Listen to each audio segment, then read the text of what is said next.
김건희 씨의 각종 의혹에 대한 사법부의 첫 판단이 이번 주에 나옵니다. 법원이 윤석열 전 대통령에 이어 김 씨에게도 실형을 선고할 경우 전직 대통령 부부가 1심에서 나란히 실형을 선고받는 초유의 사태가 벌어지는데요. 보도에 안채원 기자입니다.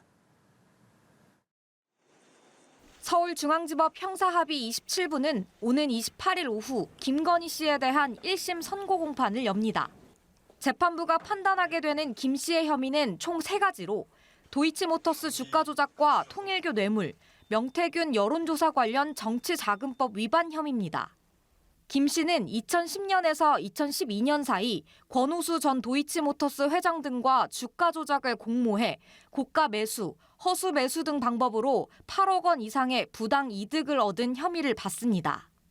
또 건진법사 전성배 씨와 공모해 통일교 측으로부터 청탁과 함께 그라프 다이아몬드 목걸이와 샤넬백 등 총 8천만 원 상당의 금품을 받은 혐의도 받습니다. 여기에 윤석열 전 대통령과 공모해 정치브로커 명태균 씨로부터 총 2억 7천만 원 상당의 여론조사를 무상 제공받은 혐의도 적용됐습니다. 김건희 특검팀의 구형량은 총 징역 15년. 특검은 지난달 3일 결심 공판에서 김 씨의 자본시장법 위반과 알선수재 혐의에 대해 징역 11년과 벌금 20억 원, 추징금 약 8억 1천만 원을, 정치자금법 위반 혐의에 대해 징역 4년과 추징금 약 1억 3천만 원을 선고해달라고 재판부에 요청했습니다. 특검은 법 위에 선 피고인이 정교분리 원칙과 민주주의의 근간인 선거의 공정성, 민주주의 국가 통치 시스템을 무너뜨렸다고 지적했습니다.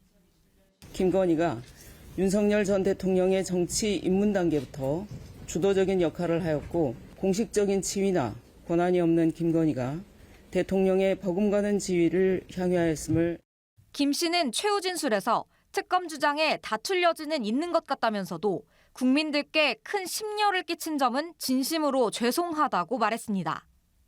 윤 전 대통령이 체포방해 혐의 재판에서 징역 5년형을 선고받은 데 이어 김 씨에게도 실형이 선고되면 전직 대통령 부부가 나란히 유죄가 인정돼 실형을 선고받는 초유의 기록이 또 남게 됩니다. 연합뉴스TV 안채원입니다.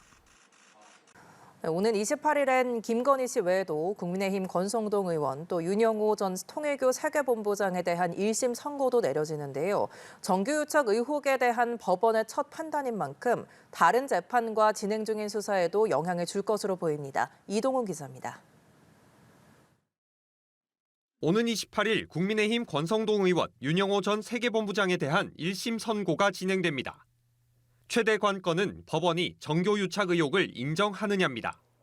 김건희 특검은 통일교가 정교일치 실현을 위해 윤 전 본부장을 통해 교내 현안 청탁과 함께 김건희 씨와 권 의원에게 각각 8천여만 원 상당의 가방과 목걸이, 현금 1억 원을 전달했다고 보고 있습니다. 이에 특검은 윤 전 본부장과 권 의원에게 각각 징역 4년을 구형했고 권 의원에겐 1억 원을 추징해달라고도 재판부에 요청했습니다. 통일교 지도자의 정교일치 욕망, 대통령 권력을 등에 업은 대통령 배우자 및 정권 실세의 도덕적 해이와 준법 정신 결여, 정권에 기생하는 브로커들의 이권 추구 등이 결합하여 빚어낸 결과로서. 그러나 권 의원은 수사 단계에서부터 변론 종결까지 일관되게 1억 원을 받은 사실이 없다고 혐의를 부인해왔습니다. 윤 전 본부장 측도 일부 사실관계는 인정하면서도 특정 정파의 국한에 후원을 하지 않았고 법리적으로 다툼의 여지가 있다며 혐의를 부인하고 있습니다. 이번 선고는 진행 중인 재판과 수사에도 적잖은 영향을 끼칠 것으로 보입니다. 재판부의 정교유착 판단 여하에 따라 윗선으로 지목된 한학자 총재에 대한 법원의 판단을 가늠해 볼 수 있을 전망입니다. 특히 한 총재는 윤 전 본부장의 혐의를 개인 일탈로 규정하고 지시나 개입한 바 없다고 의혹을 부인하고 있어 법원의 판단에 더 눈길이 쏠립니다. 통일교의 정치권 로비 의혹에 대해 현재 검경합동수사본부가 추가 수사를 진행 중인 가운데 재판부가 두 사람에 대해 유죄를 인정할 경우 수사에도 탄력이 붙을 전망입니다. 아울러 정치권의 통일교 특검 논의가 급물살을 탈 가능성도 거론됩니다. 연합뉴스TV 이동훈입니다. 국가유산청이 국가유산 사적 유용 의혹을 받은 김건희 씨를 경찰에 고발했습니다. 자체 감사로 종묘 차담회 등 관련 사실을 확인한 건데요. 책임자였던 국능유적본부장은 직위 해제됐습니다. 이화영 기자입니다. 국가유산청이 국가유산 사적 유용 의혹을 받는 김건희 씨를 종로경찰서에 고발했습니다. 지난해 종묘 차담회 논란이 불거지고 국회 국정감사에서 집중 질타를 받고 약 석 달 만입니다. 그 특검과 관계없이 저희들이 필요하면은 수사를 의뢰하겠습니다. 국가유산청은 지난해 11월 특별감사반을 구성해 관련 사항을 조사했습니다. 특별감사 결과 국가유산청은 2024년 김 씨가 사적인 목적을 위해 종묘 망묘류에서 차담회를 열거나 2023년 내부 출입이 금지된 경복궁 근정전에 들어가 어좌에 앉는 등 국가유산청의 관리 행위를 방해한 사실을 확인했습니다. 국가유산청은 이 같은 행위가 공무집행 방해에 해당하고 청탁금지법 및 문화유산법 등을 위반했다고 판단했습니다. 책임자로 사적 유용을 막지 못한 이재필 당시 국능유적본부장은 직위를 해제하고 중징계를 요청했습니다. 이와 함께 국능유적본부는 사적 유용을 막기 위한 제도 정비에 들어갔습니다. 기존 국능 관람 등에 관한 규정에서 정부기관 등에서 주최하는 행사라고 해도 장소 사용 허가 절차를 따르고 공문서 제출을 의무화하도록 고친 개정안을 행정 예고했습니다. 또 국가유산청은 궁궐 등에서 활용되고 있는 재현 공예품 등에 대한 별도 관리 규정도 조속히 마련하기로 했습니다. 연합뉴스TV 이화영입니다. 공수처 체포방해 혐의로 기소된 윤석열 전 대통령에게 1심 재판부가 징역 5년을 선고했습니다. 비상계엄 관련 첫 사법부의 판단인데요. 재판부는 윤 전 대통령이 헌법적 절차를 경시하고 경호처를 사병화했다며 죄질이 매우 불량하다고 질타했습니다. 먼저 방준혁 기자의 보도입니다. 특수 공무집행 방해와 직권남용 등 혐의를 받는 윤석열 전 대통령에게 1심 재판부가 징역 5년의 실형을 선고했습니다. 피고인 일어서십시오. 주문. 피고인을 징역 5년에 처한다. 재판부는 공수처의 체포영장 집행을 방해한 혐의와 국무위원들의 심의권을 침해한 혐의 등 대부분 혐의를 유죄로 인정했습니다. 다만 허위 공보 등 일부 혐의에 대해선 무죄라고 판단했습니다. 재판부는 대통령은 헌법 질서를 수호할 최후의 보루임에도 헌법상 절차를 경시하는 태도를 보여 비난받아 마땅하다고 강하게 질책했습니다. 특히 자신의 안위를 위해 경호처 공무원을 사병처럼 동원해 법 질서를 훼손한 점은 엄중한 처벌이 필요한 중대범죄라고 지적했습니다. 납득하기 어려운 변명으로 일관하면서 자신의 잘못을 반성하는 태도를 전혀 보이고 있지 아니합니다. 훼손된 법치주의를 바로 세울 필요성이 다만 재판부는 일부 혐의에서 윤 전 대통령의 주도적 역할이 명확히 입증되지 않았고 형사처벌 전력이 없는 초범이란 점을 양형에 참작했다고 설명했습니다. 윤 전 대통령 측은 즉각 반발했습니다. 대통령의 통치 행위와 형사 책임을 지나치게 단순하게 연결했다며 항소를 예고했습니다. 이 논리가 그대로 유지된다면 향후 어떠한 대통령도 위기의 상황에서 결단을 내릴 수 없게 되며 내란 특검도 구형량인 징역 10년의 절반에 그친 선고에 항소를 검토하고 있습니다.